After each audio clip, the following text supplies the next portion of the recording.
안녕하세요. 사주갤러리 현희입니다. 오늘은 십성에 대한 네 번째 시간으로 정관과 편관에 대한 이야기를 해볼게요. 정관과 편관을 합쳐서 관성이라고 하고요. 관성은 나를 극하는 오행을 말해요. 여기서 주어는 나를이고요. 내가가 아닌 나를 극하는 오행을 말해요. 내가 목일간이라면 금금목 당하니까 금기운이 관성에 해당하고요. 도끼로 나무를 벨 수 있잖아요. 또 화일간이라면 수한테 극을 당하죠. 물은 불을 꺼트리니까 수극화해서 수기운이 관성에 해당해요.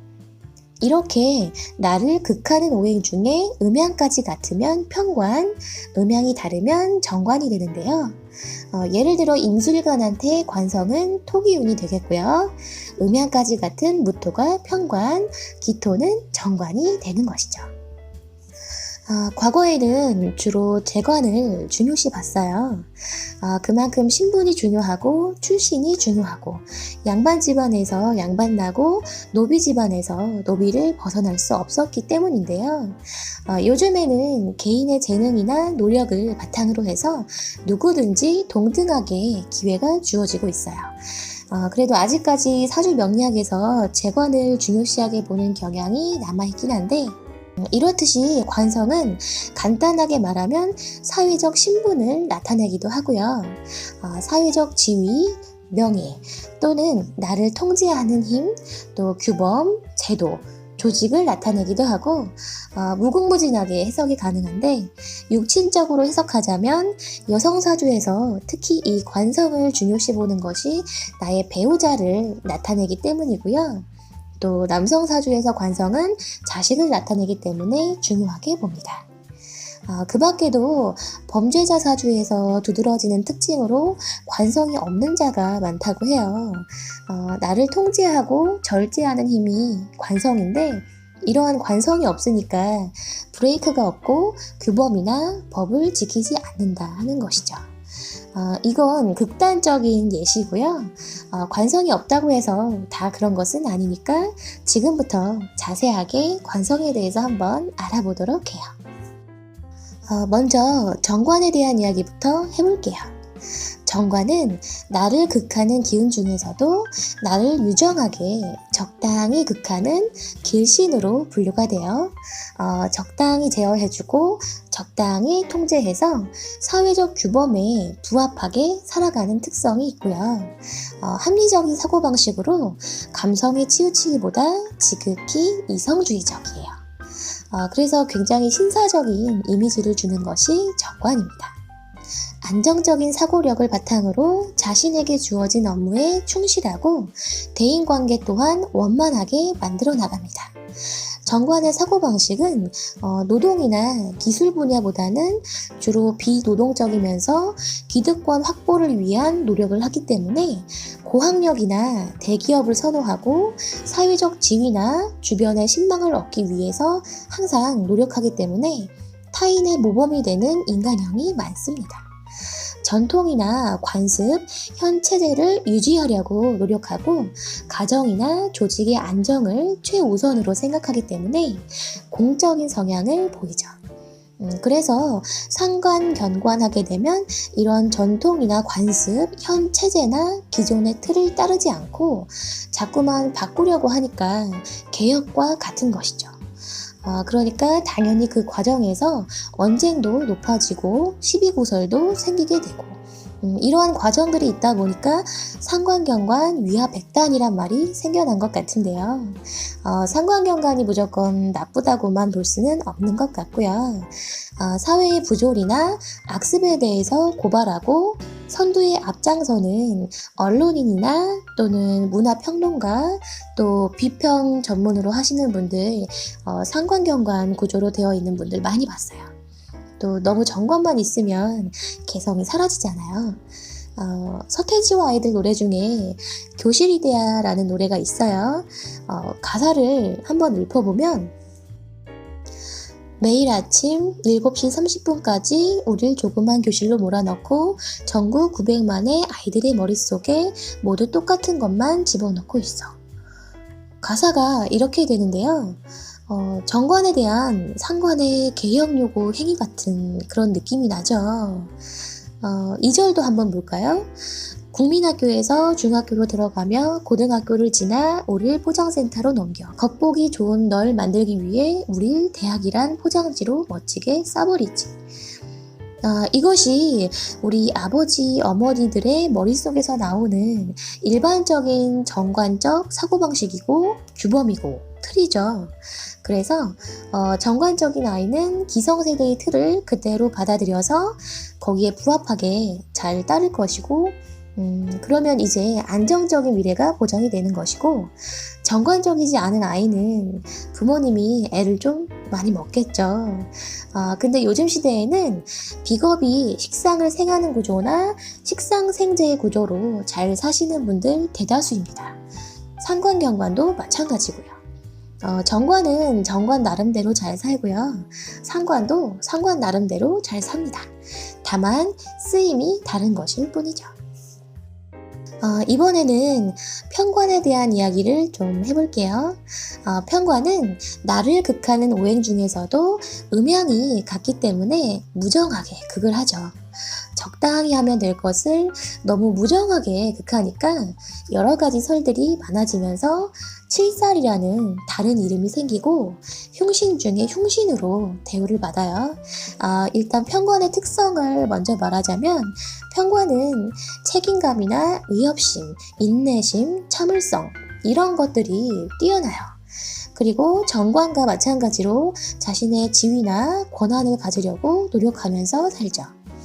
다른 것은 정관이 합리주의라면 편관은 원리 원칙주의이고 정관이 이성적이라면 편관은 감성적이에요. 또 정관이 조직이나 가정의 안녕 그리고 안정적인 삶을 위해서 산다면 편관은 경쟁이나 검증에 적극적으로 참여해요. 그래서 자신의 입지를 다져나가죠. 정관의 직업관이 한 명의 이탈자도 생기지 않도록 조직을 운영하는 것이라면 편관의 직업관은 네 편과 내 편이 존재하는 경쟁체제에서 조직을 운영해요. 또 편관은 안정적인 길을 가기보다는 위험이 도사리고 어떤 해로움이나 손실이 있거나 이러한 것들을 활용함으로써 자신의 의지나 욕구를 충족시키기 때문에 주로 군, 검, 경처럼 살생직권을 갖는 직업군이나 인명을 구하고 재난을 이겨내고 재산을 보호하고 이렇게 특수한 직종에서 두각을 나타내는 것이 편관입니다. 그래서 이 편관을 잘 쓰게 되면 큰 공을 세우게 되는 것이고요. 정관이 굴곡 없이 일정한 형태로 길게 간다고 한다면 편관은 굴곡이 있지만 잘 나갈 때는 한없이 잘 나가는 것이 편관이에요. 기본적으로 근이 있고 일간이 왕해야 이 편관을 잘 쓰게 되고요. 양인격이 편관을 참 잘 쓰죠.